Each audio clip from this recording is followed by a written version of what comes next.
नमस्कार साथियों, स्वागत है आप सभी का बीपीएससी स्टडी आईक्यू चैनल पर। मेरा नाम है अभिषेक और आज बिहार की खबर में हम बात करने वाले हैं बेतिया राज की, उस जमीन की जिस पर अधिकार करने का पूरा मन बना लिया है बिहार की सरकार ने एक बिल के माध्यम से, और बिल का नाम है बेतिया राज प्रॉपर्टी बिल। ऐसा क्यों किया जा रहा है वो भी जानेंगे इस वीडियो में, और अधिकार में आने के बाद में इस जमीन पर क्या किया जाएगा, क्या बनाया जाएगा, वो सब भी आज हम इस वीडियो में जानने वाले हैं। शुरुआत से अंत तक पूरा देखिएगा वीडियो को, आपके लिए एक इन्फॉर्मेटिव वीडियो होने वाला है। लास्ट में एक क्वेश्चन भी है आपके लिए, उसका भी आंसर आप सभी लोगों को कमेंट बॉक्स में देना है। चलिए वीडियो को स्टार्ट करते हैं, और स्टार्ट करने से पहले अगर आप बीपीएससी स्टडी आईक्यू चैनल को आपने सब्सक्राइब नहीं किया है तो कर लीजिएगा, जिससे आपको अपडेट्स मिलते रहेंगे सारे इंपॉर्टेंट सब्जेक्ट्स के, जो भी वीडियोस आते रहते हैं उनकी, और न्यूज की भी।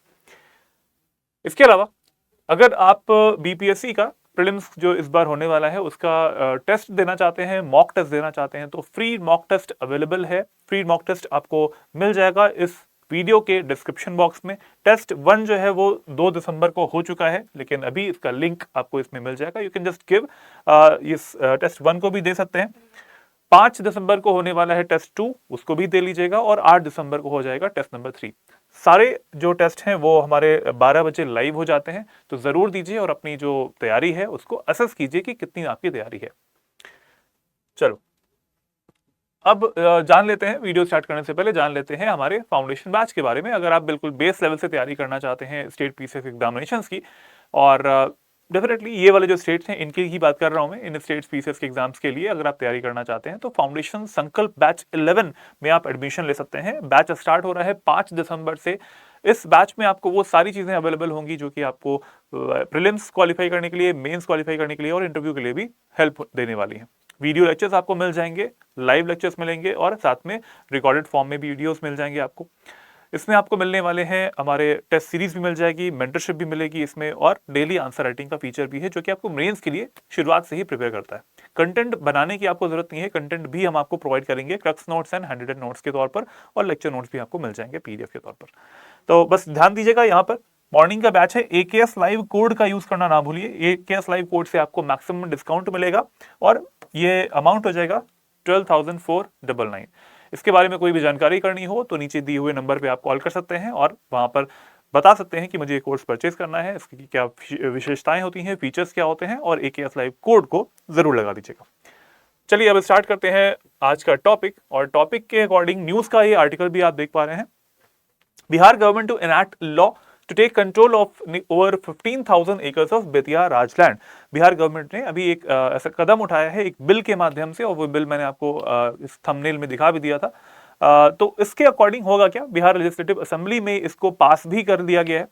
इसके अकॉर्डिंग होगा क्या, जो जमीन है बेतिया राज की, इसमें कुछ दिक्कतें आ रही हैं। दिक्कतें कैसी आ रही हैं, यहां पर लिखा हुआ है इशू फेस जो भी है।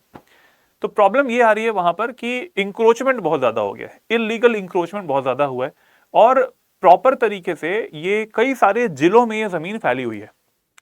पहले की जमीन है, बहुत पहले की, और उस टाइम पे जिले तो बने नहीं थे, उस तरीके से जिलों का जो क्षेत्र था वो डिसाइड नहीं था। लेकिन आज के समय में आफ्टर द इंडिपेंडेंस और after the reorganisation of the states, ये जो डिस्ट्रिक्ट्स हैं उनकी बॉर्डर्स इस टाइम पे प्रॉपर तरीके से मेंशन है। लेकिन ये जो जमीन है ये कई जिलों में बटी हुई है, और कई, मतलब बिहार के अलावा यूपी में भी फैली हुई है, उत्तर प्रदेश में भी है।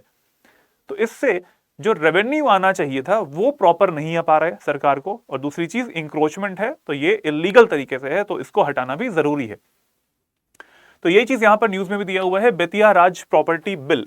बिल का नाम क्या है भाई, बेतिया राज प्रॉपर्टी बिल, ये पास किया गया है। और इसमें होगा क्या, इसमें टोटल जो जमीन है वो है 15,215 एकड़ की। 15,215 एकड़ की जमीन है, और वो 2 राज्यों में बटी हुई है। एक राज्य है बिहार और दूसरा राज्य है उत्तर प्रदेश। उत्तर प्रदेश में बहुत ही कम जमीन है comparatively than what it is in the Bihar state, लेकिन फिर भी जमीन तो जमीन होती है। चलो प्रॉब्लम की बात कर लेते हैं। हाँ, बिहार सरकार ने जन कल्याण के लिए बेतिया राज की 15,215 एकड़ की संपत्ति को अपने अधीन करने के लिए एक विधेयक पारित किया है।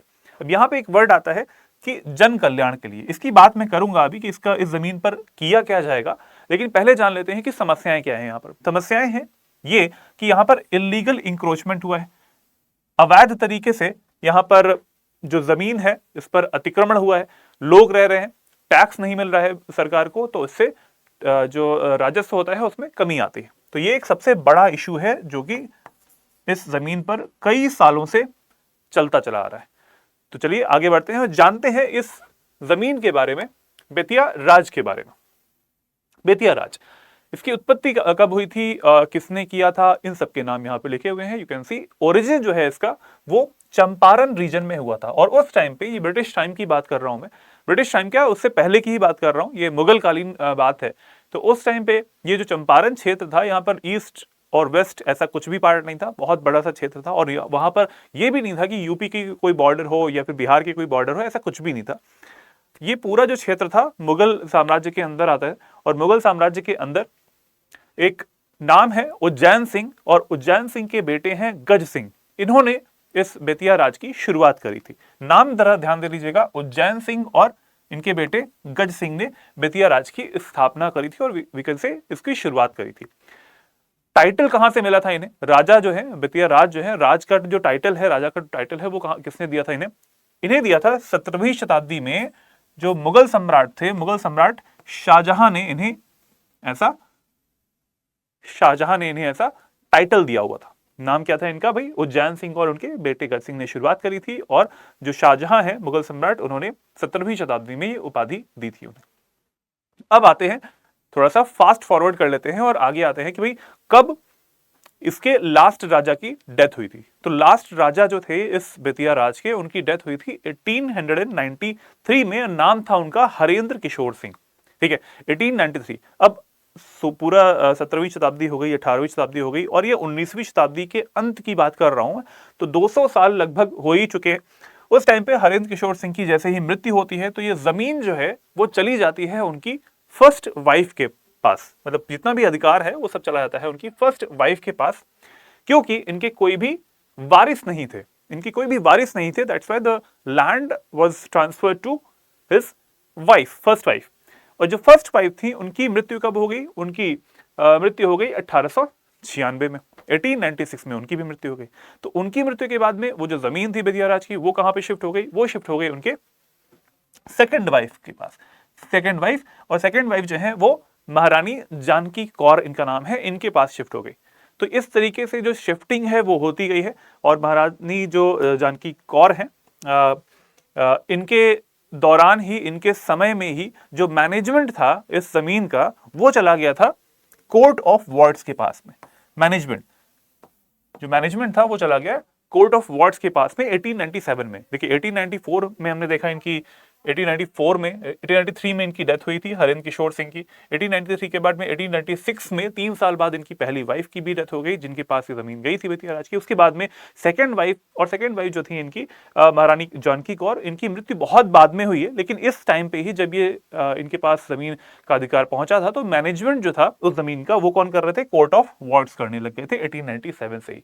अब ब्रिटिश कालीन है और वहां पर कोई भी वारिस नहीं है, तो आप उस समय पे आप समझ सकते होंगे कि क्या कंडीशन थी। जितने भी हमारे साम्राज्य हुआ करते, जितने भी राजा हुआ करते थे, सभी में डॉक्ट्राइन ऑफ लैप्स जो है वो चला था, और उसके बाद पूरी जो जमीन थी उनकी ले ली जाती थी। वैसे ही यहां पर भी हुआ। जो महारानी जानकी कौर है, इनकी मृत्यु 1954 में हुई है, आफ्टर द इंडिपेंडेंस हुई है। ठीक है, तो आफ्टर द इंडिपेंडेंस ये जो जमीन थी ये चली गई बिहार सरकार के पास में। बिहार सरकार के पास में मतलब एक तरीके से केयर टेकर के तौर पर बिहार सरकार के पास में ये जो जमीन है वो चली गई। इस जमीन की कीमत आज के समय में कितनी है? इस जमीन की कीमत आती है 8,000 करोड़ रुपए, करीब 8,000 करोड़ रुपए इस जमीन की कीमत आती है। और बहुत सारे ऐसी इमेजेस मिल जाएंगी आपको ब्रिटिश कालीन ही, जो कि आपको ये बताती है कि एक बहुत ही अच्छा इतिहास भी रहा है ब्रिटिश कालीन समय में इस बेतिया राज का भी। अब आते हैं इसकी टोटल जो जमीन है वो टोटल एरिया कितना है, जो कि मैंने आपको न्यूज जो हैंडल था उसका भी एक फोटो भी दिखाया। उसमें 15,215 एकड़ की जमीन है। उसमें से 143 एकड़ जो है वो कहां पे आती है? वो आती है यूपी में। 143 एकड़ आती है यूपी में। बाकी जितनी भी है इसमें से वो आती है कहां पर? बिहार में आती है। और बिहार में किन किन जिलों में आती है वो भी देख लीजिएगा। टोटल जो जिले हैं वो 6 जिले हैं। बिहार के टोटल 6 जिलों में आती है बेतिया राज की जमीन। और कितनी कितनी आती है? पूर्वी चंपारण में, पश्चिमी चंपारण में सबसे ज्यादा है। पश्चिमी चंपारण में सबसे ज्यादा मिलेगी आपको 9,758 एकड़। पूर्वी चंपारण में मिलती है 5,320 एकड़। फिर आता है सारण में आती है 88 एकड़ की। गोपालगंज में 35 एकड़ आता है। उसके बाद में सीवान 7 एकड़ और पटना में भी 4 एकड़ की जमीन आपको बेतिया राज की मिल जाएगी। तो ये हमने देख लिया, ठीक है। 143 एकड़ जो है वो कहां पे आती है, वो आती है यूपी में, उत्तर प्रदेश में। उत्तर प्रदेश के कौन से जिले हैं देख लेते हैं वो भी। उत्तर प्रदेश के कुशीनगर में 61 एकड़ की जमीन आती है, क्योंकि वो सटा हुआ है बिल्कुल चंपारण से। गोरखपुर में 50 एकड़ की जमीन आती है।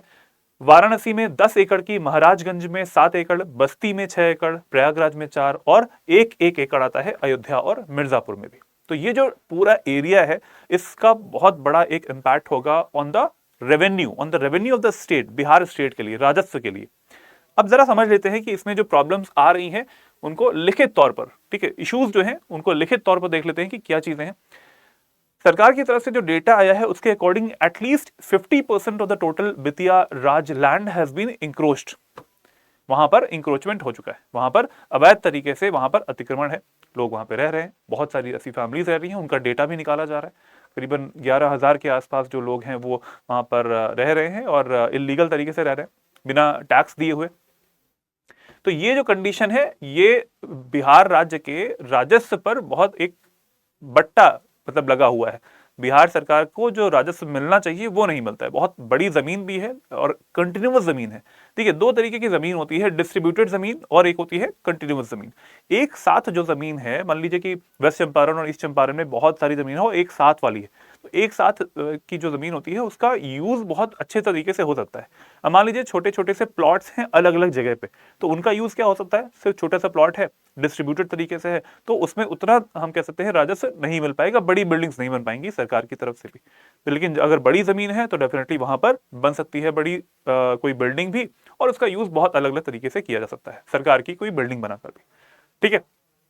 ये मैंने बता दिया आपको। 143 एकड़ जो है वो उत्तर प्रदेश के साथ में बटी हुई है। और रेवेन्यू लॉस का जो फीचर है, इसका जो इश्यू है वो सबसे ज्यादा मायने रखता है, इसी वजह से ये बिल भी लाया गया है और बिल जो है वो पास भी कर दिया गया है, ठीक है। तो ये बात हो गई यहां पर इश्यूज जो है उसकी। अब बात करते हैं कि हमारे जो चीफ मिनिस्टर है नीतीश कुमार जी बिहार के, उनकी तरफ से जो बिल लाया गया है वो करेगा क्या, फ्यूचर में क्या करने वाला है वो। तो ये जो बिल है इसका नाम है Bettiah Raj property bill. This bill would give powers to Bihar revenue department, जो यहाँ का राजस्व विभाग है उसको पावर देगा, और साथ साथ जो डिस्ट्रिक्ट एडमिनिस्ट्रेशन है, जिन जिलों में ये एक्सटेंडेड है, मतलब 6 जिले जो हैं जहां पर ये जमीन आपको मिलती है, उन जिला प्रशासन को भी ये पावर देगा कि उस जमीन का क्या किया जाए, ठीक है। पहली बात, जो लोग वहां पे रह रहे हैं उनको रेलोकेट करना होगा, कहीं और पे बसाना होगा, क्योंकि बहुत समय से रह रहे हैं वो लोग। उसके बाद अब इंक्रोचमेंट है तो ऐसा तो नहीं कि आए और बुलडोजर चला दिया, तो बुलडोजर चलाने से मतलब लोग जो है फिर नेक्स्ट चुनाव भी आएगा तो वहां पर भी चीज रिफ्लेक्ट होके आएगी। इस वजह से जिला जो प्रशासन है उसको और राजस्व जो विभाग है उसको भी ये अधिकार मिलेगा कि उस जमीन का क्या किया जाए। तो मान लीजिए कि इंक्रोचमेंट हटाना तो जिला प्रशासन का काम है ना, वहां के जितने भी अधिकारीगण हैं उनका काम होगा। उसके बाद क्या होगा, इस जमीन का यूज हो सकता है कंस्ट्रक्शन एक्टिविटीज के लिए, और साथ साथ एक अवसंरचना बनाने के लिए, या फिर हम बोल सकते हैं इसको इंफ्रास्ट्रक्चर बनाने के लिए। किस तरीके का इंफ्रास्ट्रक्चर, स्कूल्स बनाने के लिए, यस स्कूल्स बनाने के लिए, साथ में कॉलेजेस अगर बनाने हैं तो वो बना सकते हैं। हॉस्पिटल्स, आप जानते हैं कि बिहार में सिर्फ 2 इस टाइम पे एम्स हैं, पटना एम्स है और दूसरा जो दरभंगा एम्स है, वो तो अभी कंडीशन अभी बन ही रहा है, ठीक है। हॉस्पिटल्स वहां पे बन सकते हैं सरकार की तरफ से, एक और प्रॉपर तरीके से एक एम्स बन सकता है वहां पर, कम्युनिटी हॉल्स बन सकते हैं, साथ में लैंड बैंक्स बन सकते हैं। तो ये सारे फीचर्स हैं जो कि फ्यूचर पॉसिबिलिटीज हैं। इस जमीन को अगर मिल जाती है सरकार को तो ये सारी चीजें वहां पे बन सकती हैं। इनसे होगा क्या, इससे डेफिनेटली ऐसा होगा कि एक तो सोशल जो कॉज होता है वो तो फुलफिल होगा ही, क्योंकि ये गवर्नमेंट बिल्डिंग्स रहेंगी, सरकारी स्कूल बनेंगे, कॉलेज बनेंगे, हॉस्पिटल बन सकते हैं, कम्युनिटी हॉल्स बन सकते हैं, जैसे कि सोशल एक जो फैक्टर होता है इसको फुलफिल किया जाएगा बिहार सरकार की तरफ से भी।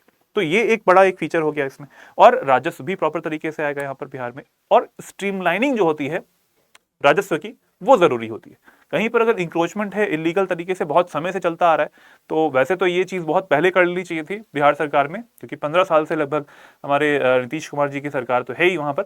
लेकिन चलो ठीक है, देर आए दुरुस्त आए, कर देते हैं इस टाइम पे। अगर जो भी चीज किया जा रहा है बहुत अच्छा एक स्टेप लिया गया है इंफ्रास्ट्रक्चर डेवलपमेंट के लिए, इंफ्रास्ट्रक्चर डेवलपमेंट के लिए इसी चीज को और भी पहले कर लेते तो ज्यादा अच्छा होता है, but that's fine, totally fine. ये सारी चीजें बन पाएंगी, राजस्व प्रॉपर तरीके से आएगा, और जो ब्लॉक्स हैं वहां पर, जो जमीन है वहां पर, उसका प्रॉपर तरीके से आवंटन जो है उसके बाद जो किया जाएगा वो किया जा सकता है। ठीक है, तो ये आज का हमारा न्यूज था। अब देखते हैं क्या डेवलपमेंट्स होते हैं इस बिल में आगे। जो भी डेवलपमेंट्स होंगे आपको मिलते रहेंगे, आपको मैं अपडेट्स देता रहूंगा। चलिए, ये न्यूज यहां पर समाप्त होती है। अब आते हैं एक क्वेश्चन पे। वो क्वेश्चन हमें ये मैं लाया हूं आपके लिए। वो कह रहा है कि आपको मैच द फॉलोइंग है ये क्वेश्चन, इसमें मैच करना है। लिस्ट 1 है, लिस्ट 2 है, यहाँ पर डिस्ट्रिक्ट लिखा है, डिस्ट्रिक्ट के साथ में यहाँ पर आपको यहाँ डिस्ट्रिक्ट हेडक्वार्टर भी लिखा हुआ है, मतलब जिला का जो मुख्यालय है वो लिखा हुआ है। आपको मैच द फॉलोइंग में मैच करना है कि सीतामढ़ी का जो मुख्यालय है वो कहाँ पे है, रोहतास, वैशाली, सारण का मुख्यालय कहाँ पे है। आंसर जरूर कीजिएगा कमेंट बॉक्स में। You can pause the video and take the और आप इसको देख सकते हैं सीधे क्वेश्चन, आराम से इसको देखिए और इसका आंसर जो है आपको देना है कमेंट बॉक्स में। ये वीडियो यहीं पे समाप्त होता है। और अगर आपको इस वीडियो का पीडीएफ चाहिए तो आप जा सकते हैं मेरे टेलीग्राम चैनल पर, लर्न एंड ग्रो विद अभिषेक। यहां से आपको पीडीएफ मिल जाएगा। इस क्यूआर कोड को स्कैन करने के बाद भी आप जा सकते हैं इस चैनल की तरफ। साथ में डिस्कशन ग्रुप भी है और ईमेल आईडी यहाँ पर लिखी हुई है। अगर आपको कोई समस्या है, कुछ पूछना है, तो आप मुझसे मेल के जरिए पूछ सकते हैं, abhishek.singh@studyIQ.com। This is my mail. मिलते हैं अगले वीडियो में, तब तक के लिए जय हिंद, जय Bharat, take care everyone, goodbye. और साथ में अगर बीपीएससी स्टडी के चैनल को सब्सक्राइब नहीं किया है आपने तो कर लीजिए, आपके लिए बहुत सारे इन्फॉर्मेटिव वीडियोस इसी पे आते रहेंगे।